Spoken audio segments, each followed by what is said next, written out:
For the second part, I'm going to be talking about the 1800s and some major changes in the way of freedoms that we were given then, but also some major ways that the idea of the free market changed and the idea of the invisible hand changed with the introduction of neoclassical thought.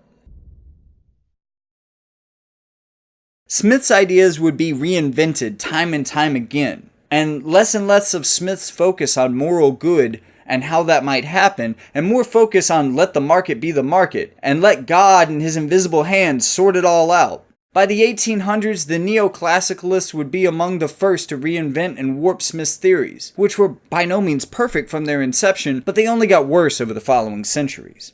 Let's take a look at the 1850s. So far we've gone without looking at the Bill of Rights and its amendments, but that is a crucial document for codifying what exactly freedom means in America. And those amendments in the 1850s were very different from the ones that we have today. There were things that Americans did not consider to be a part of freedom or the American dream that we would now consider to be very important.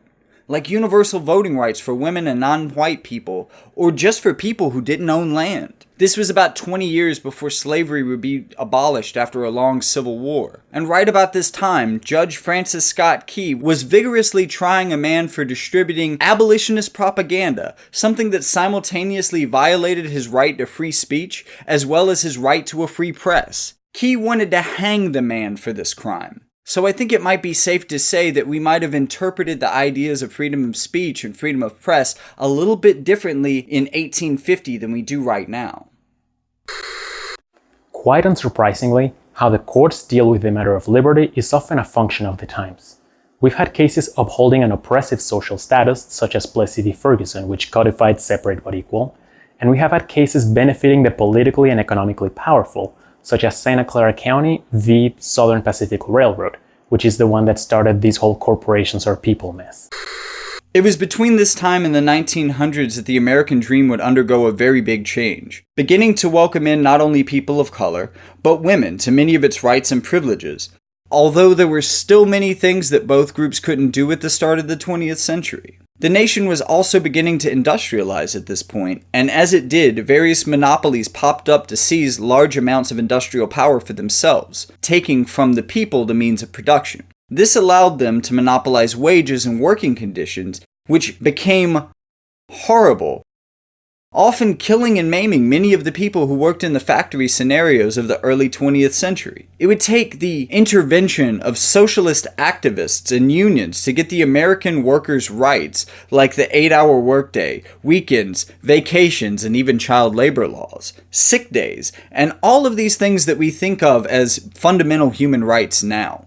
But as these industrial powers began to consolidate, we began to lose the individual ability to create our own businesses and to sustain ourselves without employment. So a part of the American dream over the early 20th century became the idea that you had a job if you wanted one, because when people didn't have jobs, they starved, because they really had no other option in modern society. Of course, this is not to say that it's all bad.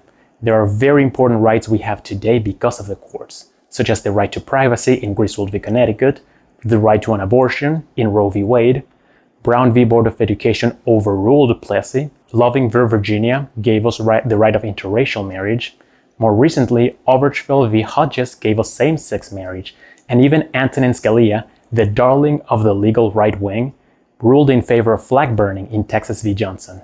All of these are things that for whatever reason, Congress and the President wouldn't touch or couldn't touch, or however you want to interpret it. We have it because of the courts. Now, going back to the point about the times, it's important to know where in history we're situated.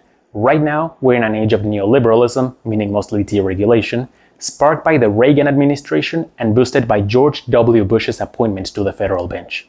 We see this in cases like Shelby County v. Holder, which virtually nullified the Voting Rights Act of 1965, and Janus, decided just a couple of years ago, which severely handicapped labor unions. Now, under the Trump administration, we're taking a much darker turn, and we will feel this for decades to come.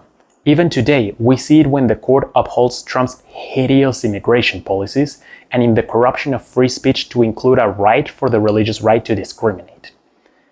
The fact that the court will prevail over whatever Congress and the President decide to do makes it all the more urgent to support the work of organizations like the NAACP and the ACLU, which fight not through electoral politics, but through litigation.